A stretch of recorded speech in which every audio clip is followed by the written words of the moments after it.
Hello and welcome to part 7. Hope everybody's doing well. Let's recap what we covered in part 6 and then we'll move on to part 7. So if you recall, in part 6 our objective was to check the audio section of the radio. If you recall, everything to the right of the volume control is the audio section, right, including the second detector and the audio output tube. So what we did in part 6 is we obviously made sure that the voltages were correct on the plates and the grids. And we also checked the cathode bias resistor of the output tubes. That connects directly to the cathode of the output tube. In this case it's a 6F6. They may have an electrolytic capacitor as well. But then we assumed that those were good and we moved on to the output transformer and the speaker. Now we've already checked the primary of the transformer, the output transformer, by making sure we had B+ on the plate of the output tube. However, there may be a capacitor across the transformer primary, which is a tone cap, and that cap should be checked for shorts and leakages as well. Then we disconnected the speaker and we tested the secondary of the output transformer, and it should show connectivity. And then finally, we tested the voice coil of the speaker to make sure it has continuity. We then checked the center wiper of the volume pot. We touched it with the open wire and we had a hum coming out the speaker. So we now know that the speaker and the audio section is good. So that covers what we went over in part 6. In part 7 we're going to take it to the next level. I want to just take a few minutes here and show you this interesting tuning cap because I've not seen one like this before. So basically I've removed it from the radio. This is the faceplate. It all comes off. There's a faceplate here, which gets removed. And you'll see here that we've got this mechanism where there's a tuning cap in the center, and you can see how dirty it is in there. And there's 3 screws here that hold the tuning cap into the mechanism. But what was really interesting to me is these push buttons. So at the surface, these push buttons don't appear to do anything, right? So if you push this, I don't see anything happening. But I was able to, by looking at this, I found that there is one of these bands that's not broken. That's this one. And if I turn this dial all the way closed and I push this in, watch what happens to the tuning cap. See that? It opens it like that. Watch it again. So I think the way this works is these little push buttons here have screws, have slots in them, and I think what you do is you tune in your station and you adjust these somehow to move to the part of the dial that you want. This one again has survived. Let's go real slow here and show you. See that? The rest of them, no good. So I'm going to have to figure out how I can reattach these things here. This one looks like it's intact as well in the end. Let's see what happens with that. Not much. It could be stretched out. It looks like there's a lot of slack in there. No, it works. See that? If we close it all the way and go like this, it opens it up like that. Then if we do this, now the thing with this mechanism is there is no return. So in order to get this work, to get it to work, you have to fully mesh the tuning dial. Then you get that. And this one seems to go out a little bit further. So I have to look at the adjustments of these screws and how that works after I get this thing cleaned up. Alright, time to start cleaning the tuning cap. Alright, so we'll return back with our usual intro for part 7. We'll be back. Alright, really quickly, we have our tuning cap now out of the ultrasonic cleaner, and she's looking much better. We want to make sure that the 2 pieces of the tuning cap aren't shorted together. They were originally when I first started working on this radio. I had to adjust them. The 2 pieces are called the stator and the rotor. The stator is, easy way to remember it, is the piece that stays put. So that's this part down here, and then the rotor is the part that spins, like this. So the objective here is that these have to be isolated from this. They should never touch, right? It's almost like a feeler gauge when you're gapping your spark plugs. There has to be a little bit of a gap there. They shouldn't touch. So this particular tuning cap has 2 sections. So our first section is right here. We have our meter set to continuity, and I've got it right there, and so on the stator I'm getting good connectivity. So what we're going to do is we're going to lift this up a little bit And we're going to put this on the rotor, and I've got nothing, and we're going to keep turning it and see if we get something. And we got to go all the way to the close, and as soon as it closes we're going to get something because it's meshed. But if I go on the end, right, the end of the rotor here is the out must end on both sides. If I close this and go out here, nothing. If I go here and push, I'm creating a connection on the end. So this side is good. We're going to do the same thing on this end. This is the other section. This is the stator. We expect to see that. We're going to make sure it's fully open, and we're going to put our meter probe right there, and we're going to slowly turn this. Nothing. We're going to go on the ends. Nothing. And on the ends. Nothing. Of course, right there we're hitting it.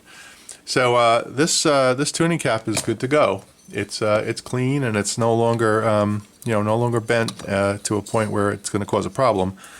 I do see one little issue right here. This piece right here is bent just a little bit out too much. So we're going to adjust that. Then we're going to check our continuity one more time on this side.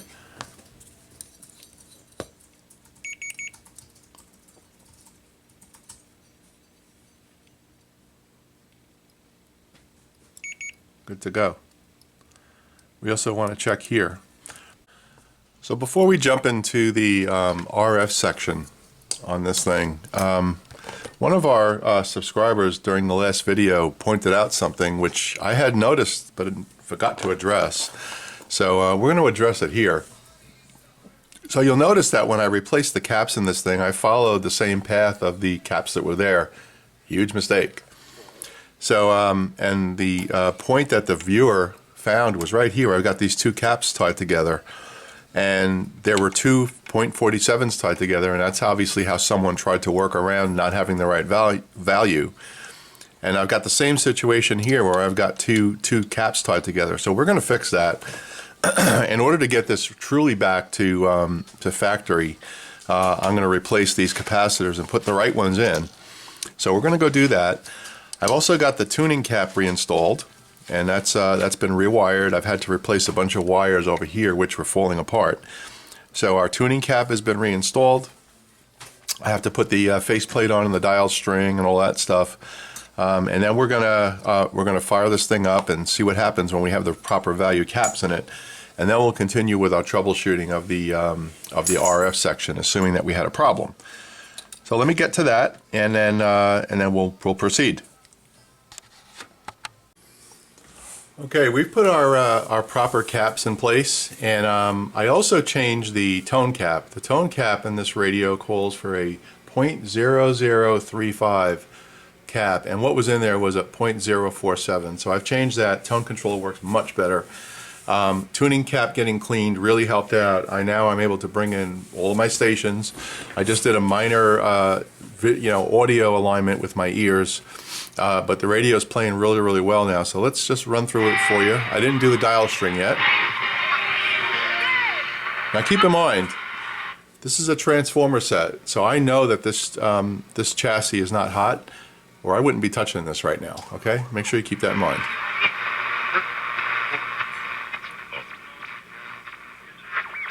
That was never one of the Friday, it was never one. I still have to do a little bit of an adjustment there. He's practically suing God for lack of control. Yeah, on times. We got some music here. Let's hit our tone control. You hear that? Bass, treble. That's working really well.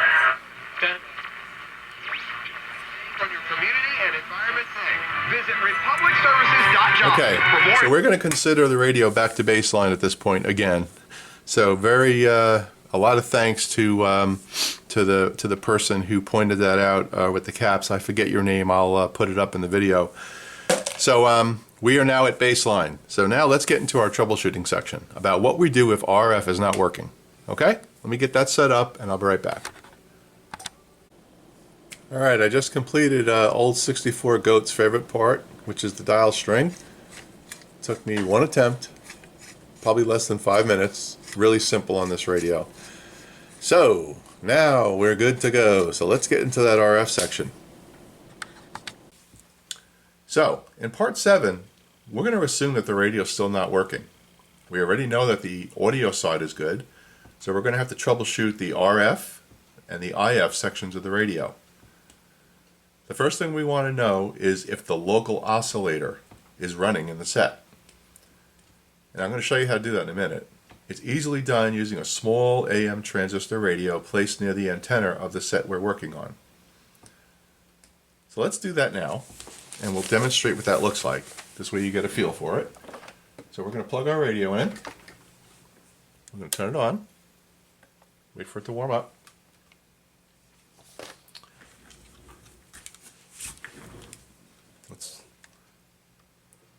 Yes. I said since Okay, we've got some sound there, but we're going to assume we don't. Here's our transistor radio. I'm going to turn that on. And we're going to turn it slightly off a station. So there's a strong station. Right there. And we'll go slightly off. Like that. We're going to put it near our radio, and we're going to turn the tuning dial.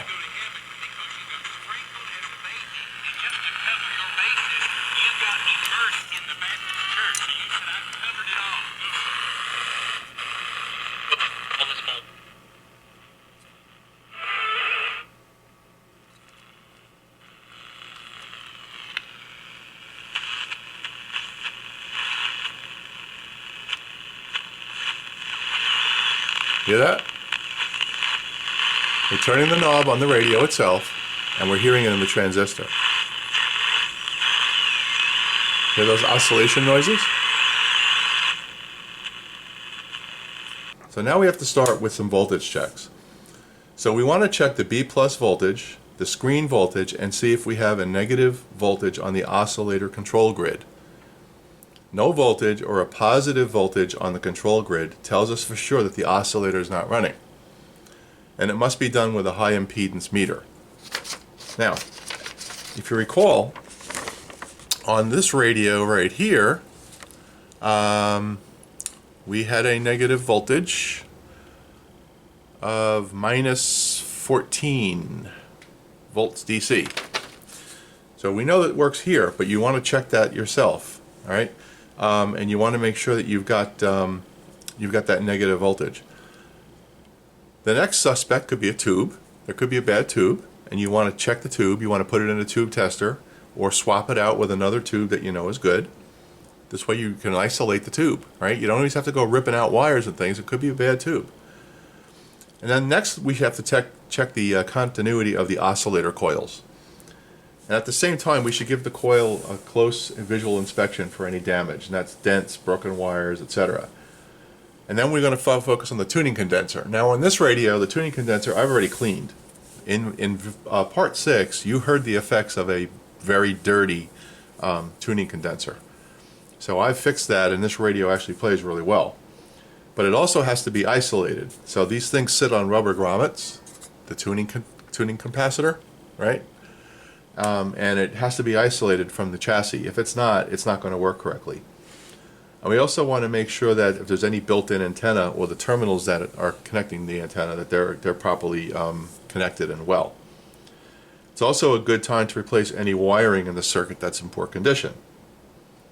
So if you do that, you should be able to check to get the oscillator up and running. And then in part 8, which is going to be our next part, we're going to really move on to the IF and detector section of the radio.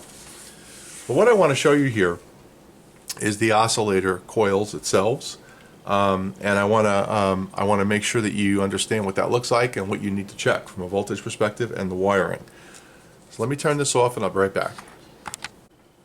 Okay. First of all, I want you to take a peek underneath here.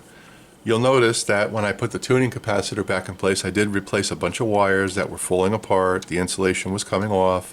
One goes to this trimmer.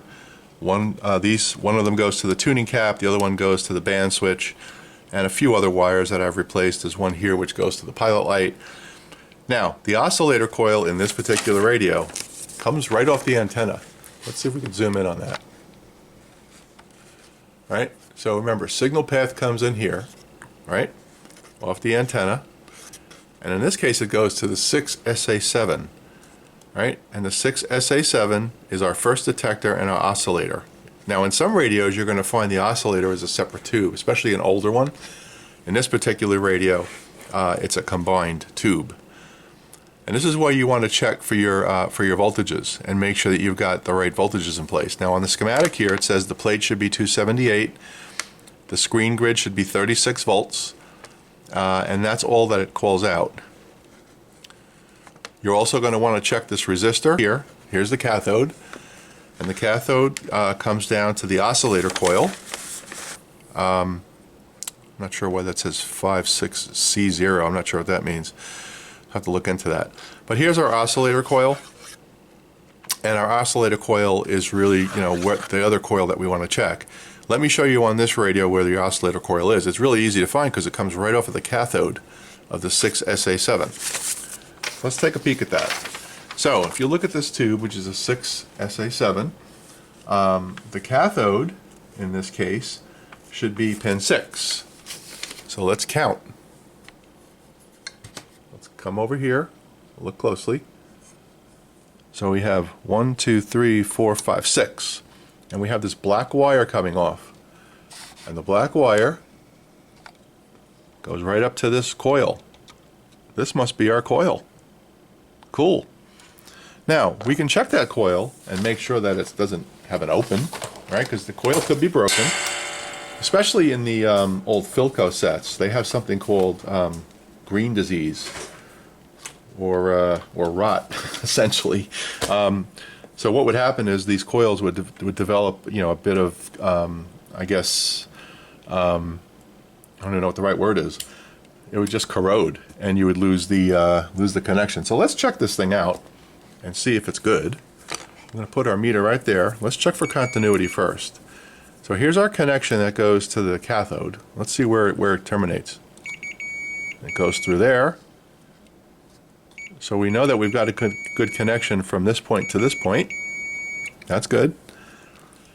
Let's check this one. So we have a connection coming out here.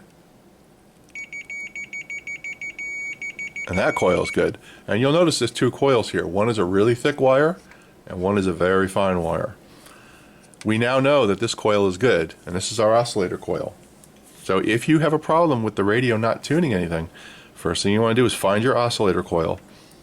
Now, this is a great time to also do an inspection underneath the radio. For example, look at this resistor right here.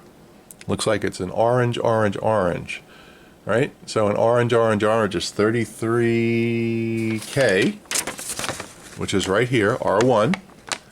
Comes right off of the grid. Goes down to the range selector. So it's a good time to check that resistor as well. Let's check it. 36K. So it's within tolerance, 20%.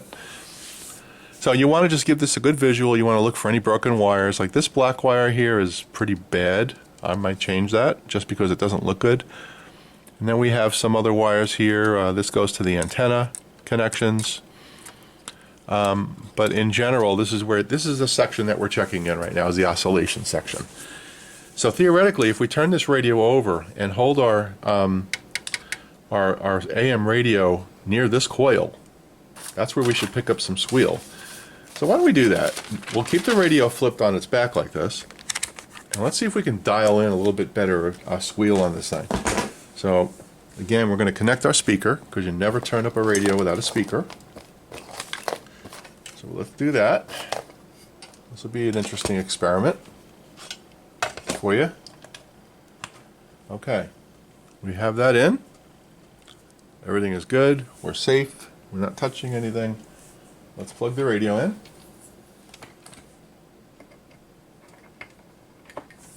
Let's turn it on.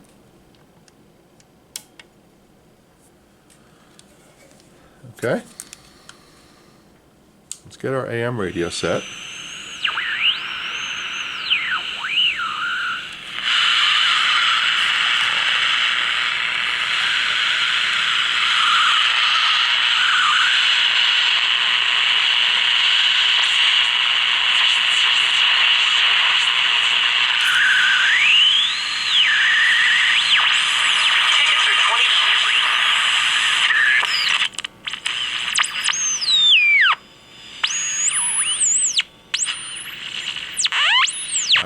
go. So I'm turning the tuning dial. I'm right near that coil.